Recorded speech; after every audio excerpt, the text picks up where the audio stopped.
Hello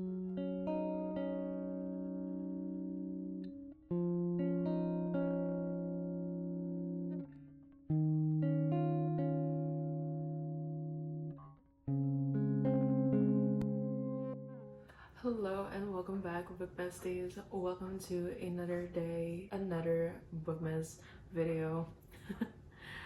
So for today's video, I thought it'd be fun to jump in and participate in the end of the year book tag.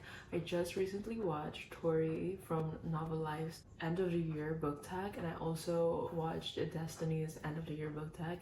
So these questions originated from Destiny, and so I'd like to give credit to Miss Destiny Sidwell first and foremost, and wanted to participate in doing this end of the year book tag because I think these sorts of videos are just super fun to talk about. We just get to yap about all the books that we read in the year, and I thought it would be super fun. So let's go ahead and get started before I start getting a little bit way too angry. The first question is most disappointing read of the year. I think my most disappointing read of the year was Mixed Signals by B.K. Borson. It was my first B.K. Borson book ever, and it's not really, I don't think the book itself was bad. I think it was just the wrong book at the wrong time as well, and it just fell flat for me. I didn't connect it to the characters at all, and I didn't really care about the characters. I was also in a big reading slump at that time, and I was trying to find any kind of book or any kind of content of book that I could try to get back into reading. I don't know what was going on with me during that month, but I remember, I think that was in August, and I remember I had a really bad reading slump in August, and so it really fell flat for me. So I don't think it was the book, I just think that it was the wrong book at the wrong time, and just because I was in a reading slump. So but that was like a disappointing read because it didn't really live up to what I expected it, because I did buy that book a couple of months prior to reading the book. So yeah, I just didn't enjoy reading the book, and it just kind of seemed like pretty slow to me and a lot of details into the book. So moving on, number 2, Underdog Book of the Year. Okay, Underdog Book of the Year. Oh, I know. Underdog Book of the Year is definitely Not Here to Stay Friends by Caitlin Hill. That book is a young adult book. It is a book about two best friends who live apart from each other. This girl, her name is Sloane, and she flies to LA to surprise her best friend Liam. His dad is working on a teen dating show, and Sloane had to step in at the last minute for that teen dating show, and so there's like this whole teen dating show drama mixed with feelings between best friends and whatnot and all of that, and it was just a really sweet book. It really got me through a really tough time. I think it was March when I read that book, so it was a I really think that is an underrated book, and I love it so much. And I still think about the characters, and I think it was just a really great palate cleanser as well, and just had a really great time. I enjoyed the book very much, and that is my Underdog Book of the Year. Next up, number 3 is a book that was overhyped. I'm looking at my bookshelf right now. Okay, I think I know. A book that I thought was overhyped this year that I read, I think it was The 7-Year Slip by Ashley Poston. Honestly, for what the book was, I enjoyed reading it. It was very different. It had a very unique plot, and I think like I don't know, sometimes when I look at the cover I just remind myself how much I enjoy the book. But really, if I had to tell you how I felt about the book, I feel like I read the book, but just as soon as I closed the book and was done with the book, I think I do not have any thoughts. Like, it was one of those books for me, and I just don't know what the hype was about the book. I don't know, maybe it was just me. There were a couple of quotes that I liked from the book. There were a couple of scenes that I liked from the book, but overall, I think The 7-Year Slip was a little bit overhyped, in my opinion. I guess my opinion falls into the unpopular opinion, but it's fine. I think it was just it just was me. And I was reading the 7 Year Slip during a time where I was super duper busy with the, I think I was like finishing my thesis that time. So yeah, that was my fault probably, but I think that the 7 Year Slip was a little bit overhyped for me. I had really high expectations for the book, so there you go. Oh, and one more book that I think was very overhyped is a book talk book, and I know, oh my god, I'm so scared to say this.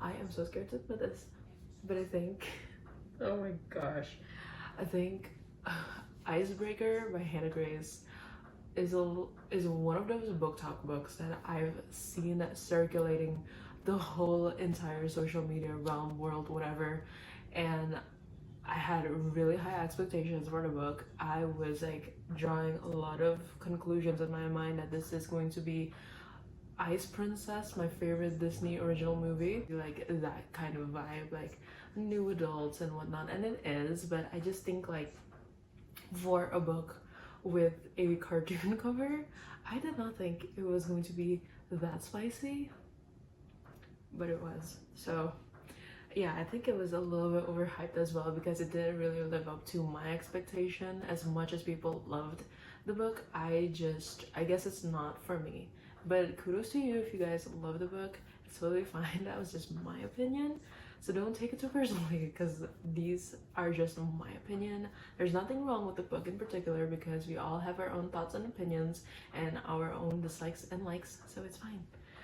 Moving on, at number 4 is favorite book couple or couples of the year.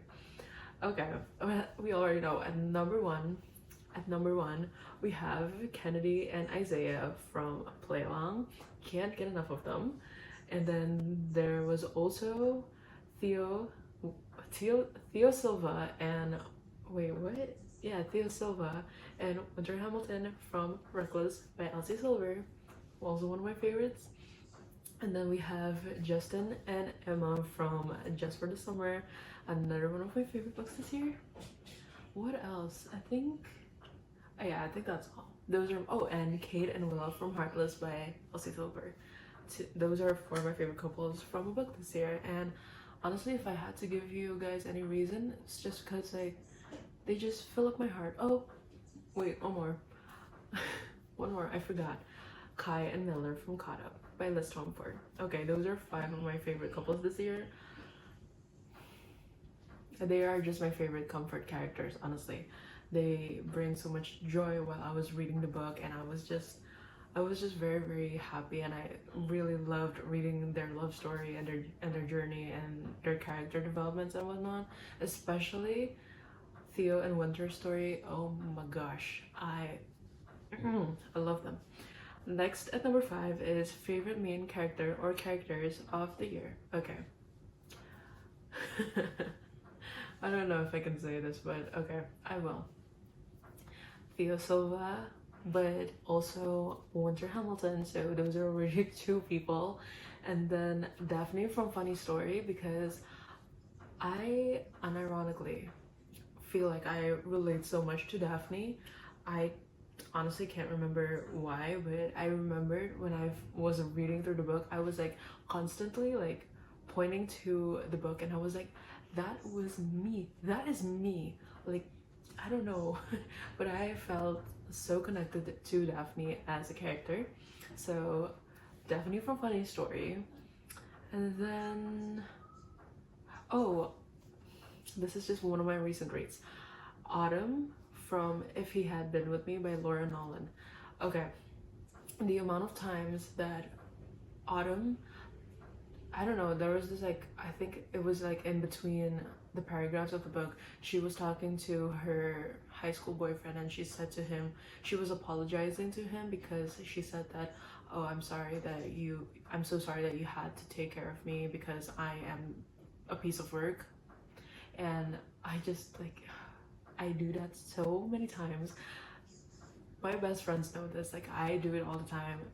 Anytime I'm talking to them, I'd go to tell them something, and then at the end of the conversation I will always have to say like, I'm so sorry that I had to say this, I am so sorry for feeling this way, I'm so sorry that I'm saying it this way. I'm so sorry if I'm overreacting and whatnot. So like I felt Autumn to a tragic T.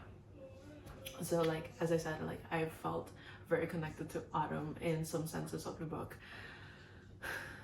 Oh, and oh yeah, okay, I forgot Isaiah. Definitely Isaiah. I loved Isaiah Rhodes from Play Along. I think like he is the epitome of a golden retriever, but he also has like a side to him that is like completely closed off to the public. Like he doesn't show himself as vulnerable to the public, but he does have that side of him and has a lot of things going on with him, with his self, and you know, just like yeah, you get it. I don't need to over explain this, but I just loved Isaiah's character development, and I just love him. Next up at number 6 is a book that surprised you. A book that surprised me, oh I know, a book that surprised me was A Novel Love Story by Ashley Poston. I did not think I was going to enjoy this book that much, but I did. I love this book so much. I think it is honestly on probably like one of my top favorite books of the year, because I really did not expect to have loved this book that much. I devoured this book. It was very surprising to me how much I enjoyed reading it. I know it feels very delusional and it feels very made up, as it's supposed to be, and you know, like just being able to live in a town where your favorite book takes place, fictional might I say, a fictional town that your book takes place in, your favorite book takes place in. Count me in. I'd love to. Like Chestnut Springs, I'm there. If there's a one-way ticket to Chestnut Springs, I'm going there. So yeah. Also Binding 13 by Chloe Walsh. I did not expect to have, first of all, that book is thick. It's thick. It is so thick. It's thicker than Magnolia Park's Into the Dark, so that was very surprising to me how fast I finished Binding 13 and how much I actually enjoyed it. I thought I was going to be either bored or too scared to finish the book, but I did.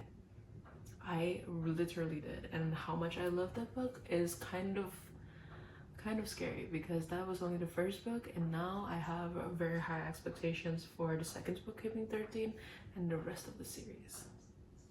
Next is at number 7, new favorite author you discovered in 2024. Okay, new favorite author, I think, okay, Abby Jimenez is a new favorite author of mine in 2024 because I read one of her books. The first time I read her book was back in February, so she's new. And then Rachel Gillick, I actually read one of her books, One Dark Window. I started that and I just loved her writing style, even though it's kind of complicated how the plot goes and how the story goes for One Dark Window and the magic system of the book. But I think it was very entertaining, and I think the complicated aspect of the book just makes me more excited to read the book, because I've noticed myself kept on wondering like, oh my gosh, what is gonna happen, and I'm so eager to read this book and find out what happens. So I think that is one of the things that I noticed about myself, is that the more it gets complicated, the more I'd be like inclined to pick up the book and read it, just to be done with the book and finally find out what the heck is going on. And then there's also Liz Tom Ford. I also started reading her book this year. Although I've had said this many times before in many other videos, that I started reading her book from her latest release, which is Play Along, but completely fell in love with her writing style, because I think that her writing style is first of all, very believable, second, very fast-paced, and third, very easy to imagine. Like I feel like a literal film is being played, and I'm just like absorbing the words as I picture them in my mind. So I think that is just like, oh, I love those kinds of writing styles. And then there's also Ashley Poston. As I said, I've only read 2 of her books, which is The 7-Year Slip and A Novel Love Story, but I can say this with so much confidence that I love her writing style. I love the words that she used, phrases that she used to describe things, and it's just a really great time. So Yeah. And then number 8 is happiest read of the year. Okay, happiest read of the year I think would have to be Play Along by Liz Tomford. Definitely one of the happiest books I've ever read because it just makes me feel like all sunshine and giddy and happy, giggly, bubbly, and all of those exciting feelings when you're falling in love. And I don't know if I've ever said this before, but Niall Horan's song, do I have to relate every little thing that I say to Niall Horan? Niall Horan's song, Heartbreak Weather, I feel is and should be their song. Number 9, most frustrating book you read in 2024. Frustrating, okay. Oh my gosh. I'm gonna have to say The Paris Apartment by Lucy Foley. I tried to read that book. The book is still staring at me on my bookshelf, and to be completely honest, I don't even think I'll be picking that book up anytime soon. But I did try to read that book. I read it probably 70 to 80 pages in, I think, I forget. But there was just way too many point of views, and nobody I get it, okay, I get it. It is a mystery thriller book, and you know what? Don't hold me to a pedestal because I might pick up the book next year just to get my curiosity sorted out. But I was so frustrated when I was reading the book because I couldn't understand what everybody was thinking, and nothing is leading to anything. I know it's still at the beginning of the book, but it was just so frustrating to me that I just oh my god, I cannot take this anymore. There are too many point of views, and it was just itching my brain in a way that I finally decided, you know what, it's not the time to stress over a book. And so I decided to put it down and just pick up another book. So maybe that is one of my most frustrating books I've read in 2024. At number 10, best adaptation of the year. So on Google, it says that there's It Ends With Us, Wicked. These are the only ones that I know. So It Ends With Us, Wicked, The Idea of You. Those are the only 3 that I'm aware of. And I might have to say, honestly, I feel like the best adaptation I got to see this year was definitely It Ends With Us. So backtracking a little bit, there's a little bit of a background story of my experience of watching It Ends With Us. So back in 2022 when I read It Ends With Us, I was talking back and forth with one of my friends. She read the book as well, and when we found out that it was going to be adapted into a movie, we were excited. But then once production was starting and whatnot, a lot of debate was going on in the internet. Me and my friend, we were just okay, I don't even know if I'm gonna like this movie. The clothes, the outfit was just very questionable, and also we were on one of the popular opinions when the production was ongoing.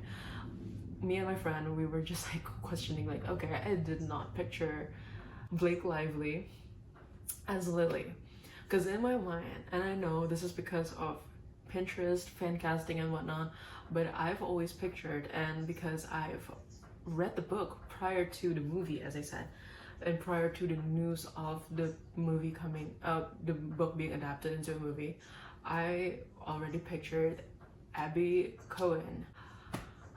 I was picturing Abigail Cohen as Lily, and when we got Blake Lively, I was oh, okay, so this was not as young as I thought. Okay, and that's fine. And then but for a while though, I did kind of pictured someone like Justin Baldoni, looking sort of like him, so it was an okay pick. And I was okay, you know what, we thought that production was we all thought that production was on hold and whatnot, and I thought that the film was just it was not going to be developed, it was canceled and whatnot. But it finally came out this year, and me and my aunt decided to go ahead and watch the movie. And the amount of times that people in the theater were shocked, and they were holding their breaths, and they were holy crap, like a lot of stuff was happening, and I was like watching people's visceral reactions to this movie. And my aunt never read the book, and so she was very scared of what was gonna happen because she knew that the movie has like a lot of physical abuse and whatnot, so like essay abuse and whatnot. And so she was like asking me questions like, is it going to be as bad as people tell us or whatnot? And I was like, you know what, I don't know how the directors were working with the movie, because like what I read in the book, it was kind of sad, it was tragic and whatnot. So I don't know what they adapted it into, but let's just hope that it's not as bad as we all think. And for me, I think that it wasn't as bad as I thought it would be. And I would have to say, like, I kind of liked the movie. I don't know. So if I had to like give it a rating, I would say like I have the same rating as I rated the book. I rated the book of 4 stars, and I might have to say I rate the movie of 4 to 5 stars as well. It was pretty good, and yeah. Oh, and also soundtrack. Oh my gosh, the soundtrack was so good. When I heard the first note to when the trailer first came out and it was playing My Tears Ricochet by Taylor Swift, oh my gosh, My Tears Ricochet is one of my favorite songs from Folklore, and it was in the movie, and I was like, oh dang, this is such, and then it ends with a song. And then what surprised me most was there was Lewis Capaldi's song on the movie soundtrack, and it was one of those songs because I love Lewis Capaldi. I've always loved his songs. When it came out in 2019 or 2020, the first time his songs came out, I can't remember, but like I've always loved his songs because his songs just hits so deep, it cuts so deep. And when his second album came out, I was listening through the songs, and one of the songs that really hit for me was I'm Gonna Love the Hell Out of You. That song was in the movie's soundtrack, and I was like, holy crap. I was just like caught off guard, and I was like, it wasn't even about the movie, it was about the song that was in the movie. And I was like, oh my gosh, the song. And my aunt, she just like straight up looked at me and she was like, I know, it's such a sad movie. And I was like, it's not even about the movie, it's about the song. You don't get this because I love the song. So anyway, I digress. Moving on. Number 11 is Longest Book You Read This Year, Binding 13 by Chloe Walsh. Number 12, Shortest Book You Read This Year. I would not know, honestly. Shortest book I read this year was Happily Never After by Lynn Painter. It was a very short, sweet, funny even. I feel like it is more of like a comedic, humorous book, and it was really cute. It was really funny. Next is at number 13, favorite cover of the year. Okay, favorite cover of the year. Favorite cover of the year falls to Magnolia Park's Into the Dark. I also really liked Play Along's cover because the background with the lightning, it has like a hidden meaning to the cover, so I really like that as well. And then Match Point by Catherine Reilly. That is a really cute cover, honestly. I don't know why, but I remember when I first saw that book in stores, but it was set in a tennis court and the guy and the girl. And when I read the back of the cover, and it was talking about Wembley and whatnot, but like just looking at the cover, it was so cute, and I was like, I want to buy this book just because the cover is so cute. Next is a book you haven't stopped thinking about. Currently a book I haven't stopped thinking about is If He Had Been With Me by Laura Nolan. I was pretty surprised with this book as well. I feel like reading, and I don't know if the vlog will be out by the time I upload this video, but honestly, that book I know is a sad book. I am aware of that, and people have been telling me like, oh yeah, it's a sad book, prepare to cry. And to be completely honest, I did not cry. I do feel sad now that I'm like thinking back to the book. And the thing is, I feel like when I was reading the book, it kind of felt like I was reading a 16-year-old's diary, which probably is the purpose of the writer's writing style probably, and it really did feel like I was reading her diary because it kind of shifts. Like in one paragraph she was talking about this specific event, and then the next she was talking about a completely different day, and then the next sentence she was is like talking about the past, and then another paragraph she's talking about like, okay, I did not know that this was going to happen in the future because this is what happened in the future, and this was back then. And yeah, it just kind of feels like I'm reading a diary of a 16-year-old, which I don't mind, honestly. It was good. It was good. I enjoyed that book. I have not set a rating for that book just yet. Probably will at the end of Bookmas, honestly. Okay. Cringiest book you read this year. Hello guys, editing not here, and I just realized that I completely forgot. I don't think I answered the question. So I just realized after a while that I actually happen to have one book that I cringed to a lot while reading, and that book was Hopeless by Elsie Silver. I am recalling a couple of scenes in my head, the things they say to each other, and I'm just like cringing. That was my least favorite from the Chestnut Spring series. I love the series in general, but that book in particular really pissed me off. I just couldn't. It was like a very, very cringy. His pet name for her, that really ticked me off. Like, it was just very, very cringy, and I did not like that at all. So let's resume to the next question. Moving on. Unpopular book you loved. Unpopular book you loved. I think. Okay, I know. One of the books that I love, and this is one of the holiday books that I read, is Along Came Holly by Cody Hall. So this is actually the third book in an interconnected standalone. I did not know that it was an interconnected standalone, but I actually really liked it. It is a very sweet romance. It's very simple. It has like the popular topic of like grumpy sunshine set in Christmas, small town. She is a very merry jolly Christmas freak, and he is the Grinch, honestly. So there's that, and then there's also The Holiday Swap by Maggie Knox. I also really like this book. I enjoyed it, and it was a very pleasant read, honestly. During the Christmas time, nothing can be better than having sweet, short, cute. It's very cliche, I know. Next is, what was the highest and lowest rated books you read this year on Goodreads, and do you agree? Okay. Wow, okay.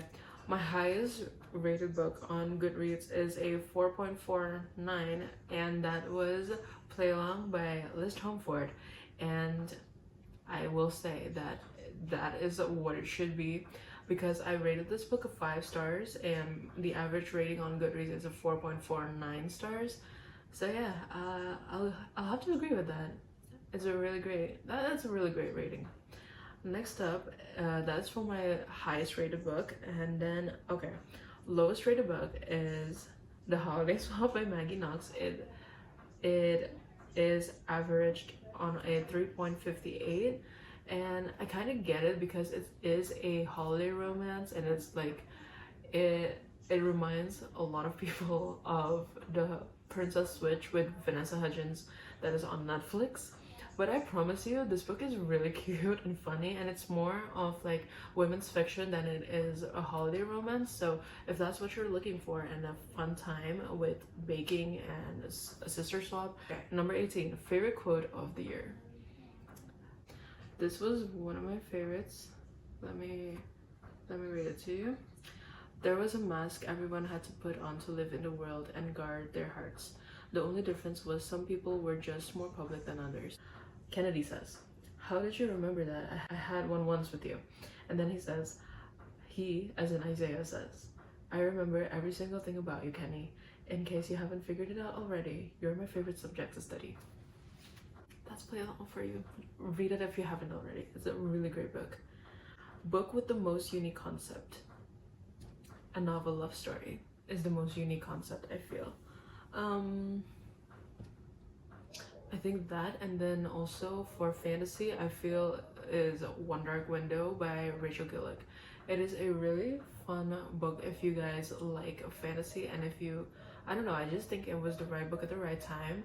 It is a more darker gothic fantasy. It's not really like it's not your fairy tale fantasy. It's not like Divine Rivals. It's nothing like Akatar, nothing like Once Upon a Broken Heart. It's more high stakes as well.